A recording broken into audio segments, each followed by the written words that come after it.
Pues ahora sí, ahí vamos avanzando de cara a 2024, 7 meses para la elección.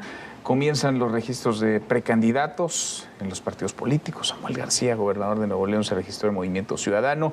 En Morena está la definición de quiénes serán sus candidatos, candidatas a gubernaturas y la jefatura de gobierno. Marcelo Ebrard terminó de deshojar la Margarito, quizá era una decisión tomada antes y hoy apenas la anuncia. Mucho brinco para quedarse en el mismo lugar, sigue en Morena, en fin, que han pasado muchas cosas. Juan Pablo de Leo, Juan Pablo, ¿cómo Manuel, estás? buenas noches, Jorge. Muy buenas noches. Alberto Beñé. Manuel, buenas noches. Jorge Fernández de Hernández, Jorge. Juan Pablo, Alberto, un placer. Muy buenas noches. Y Xóchitl Gálvez está por irse del Senado. Claudia Sheinbaum continúa en sus recorridos. Está pasando mucho, Jorge. Ahora sí parece estamos formalmente en la temporada electoral. Creo que pasa mucho y no pasa nada, ¿no? Pero estamos a 7 meses, como tú dices, de las elecciones. Creo que la campaña electoral de verdad comenzó este fin de semana, ¿no? Entre el viernes y el domingo, no solamente por los registros, creo que es muy importante lo que ocurrió entre viernes y sábado en la madrugada en Morena con la designación de los 9 candidatos o candidatas a gobernador. ¿Por qué? Porque definió el equilibrio de fuerzas por lo menos hasta la elección presidencial o hasta la toma de poder dentro de Morena. Y vemos, por lo menos lo que yo veo, es una Claudia Sheinbaum, una candidata a la que le dieron el bastón de mando, pero luego se lo retiraron y decidieron el bastón sigue estando aquí en Palacio.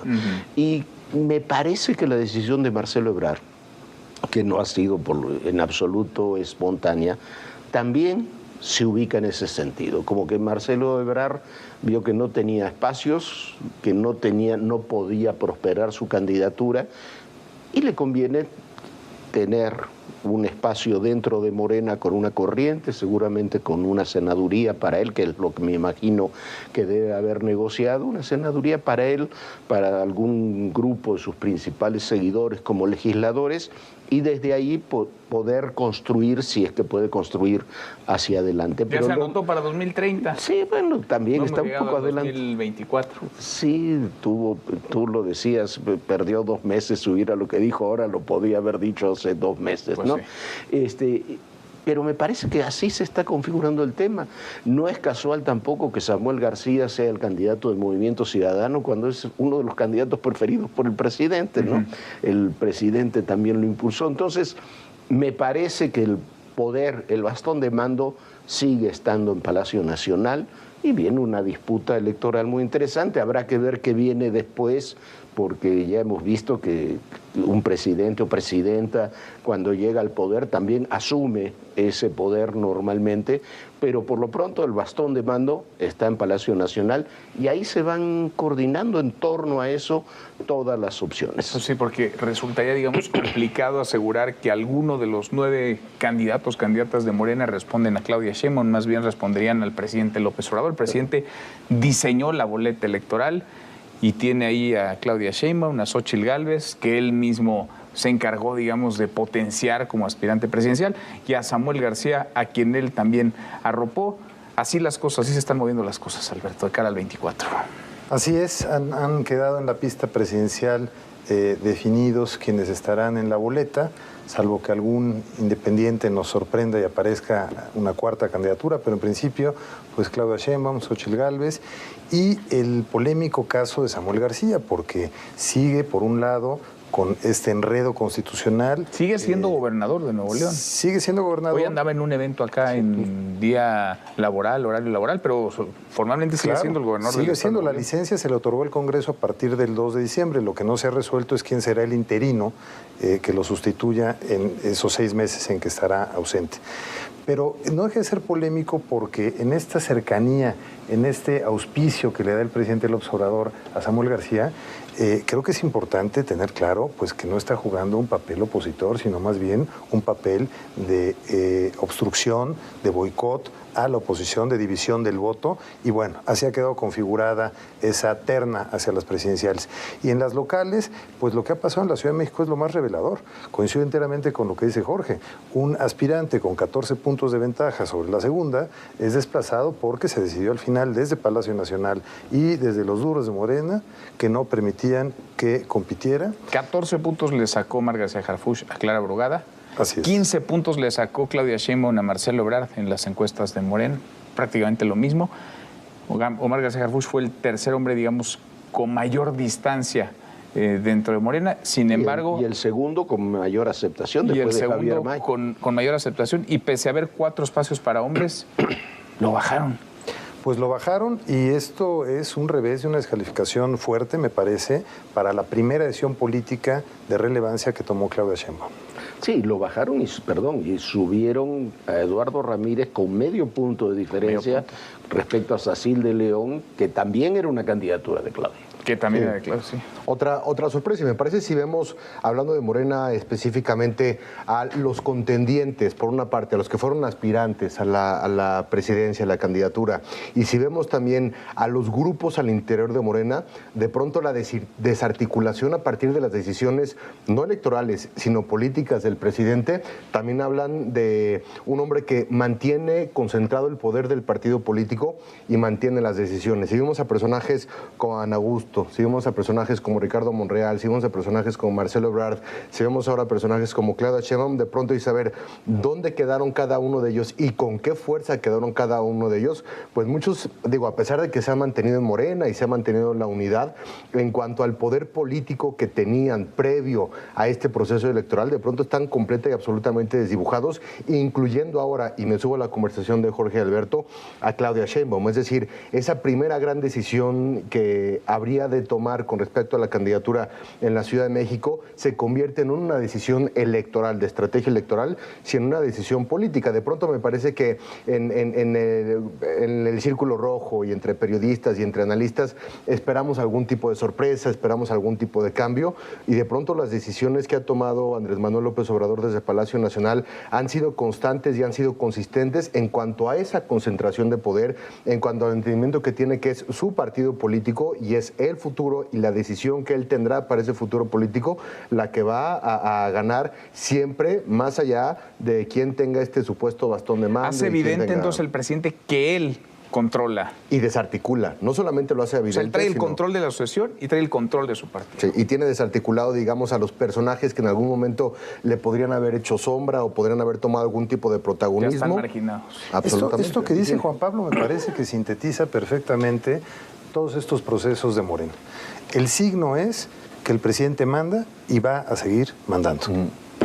Sí, y además, a ver, es muy interesante porque si uno ve la historia del sexenio, todos los hombres y mujeres fuertes que ha tenido, que pudieron haber creado, no hablemos de lealtad hacia el presidente, porque la tenían todos, creo yo, todos los que han figurado, pero todos han terminado, como dice Juan Pablo, desarticulados y crearán, me imagino, sus propias corrientes. En los hechos así están funcionando. Los de Jesús Ramírez, que es el jefe de los duros aparentemente, tiene su corriente. Lo que pide Marcelo va a crear su corriente. Que en teoría no hay tribus y no hay corrientes Adán en Morena. Augusto, que era hace 6 meses, era su hermano, no tuvo ni una posición, no le quedó nada. Además fue humillado en el proceso interno.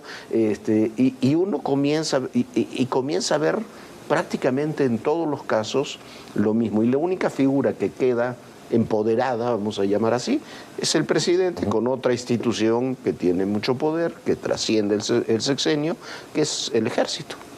Ese es el escenario al final que tenemos, o que tendremos por lo menos de aquí a las elecciones. Yo creo que una vez que hay, no será tan sencillo, me parece, la lectura, pero hay una suerte, y no estoy subestimando a Claudio Sheinbaum, al contrario, pero si vemos cómo quedaron las cosas, queda Claudia con una suerte de cerco en torno suyo que no será fácil de romper, ¿no? Sí, ¿quién responde a ella cuando el que realmente era de su equipo, a quien contrató y le permitió correr, competir por la candidatura y ganó, hizo lo que tenía que hacer, ganar la encuesta, no se le permitió pasar? Ahora, déjenme seguirme por la Ciudad de México. Esta decisión de que no sea el más competitivo, porque Omar García Harfuch era el favorito dentro de Morena y fuera de Morena, el que sea quien llegue a 14 puntos detrás, la candidata, ¿le abre la posibilidad al frente de ser más competitivo en la ciudad? ¿Abre una verdadera batalla por la Ciudad de México? A ver, yo me iría directamente a las encuestas.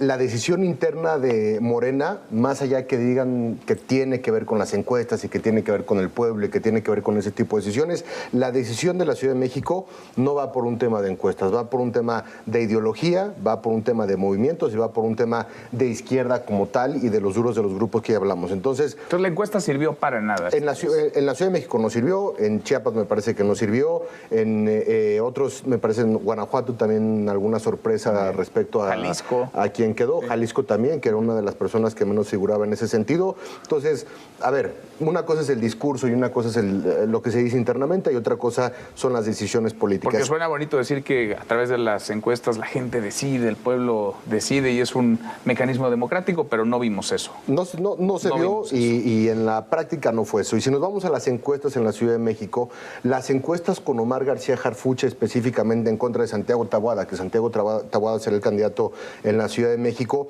lo colocaban en una mayor distancia de lo que colocan a Clara Brugada de Santiago Taboada. Yo te diré entre 5 y 8 puntos más o menos si vemos las encuestas y si vemos el resumen de las encuestas. Entonces, ¿era más competitivo García Harfuch en contra de Santiago Taboada? Sí lo era. La ciudad se pone en competencia con Clara Brugada y Santiago Taboada. Si nos vamos a los números de las encuestas, sí se pone mucho más competitiva la ciudad en ese sentido. Más competitiva. Sí, por supuesto.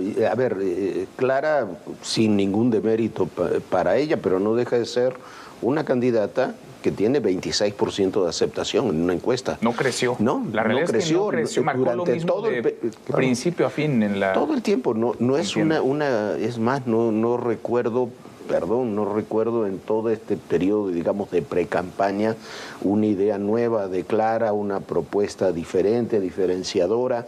No es una candidata atractiva para la ciudad. Será atractiva, lo es seguramente para el voto duro de Morena, pero ya hemos visto desde el 2021 que el voto duro de Morena no alcanza para ganar la ciudad.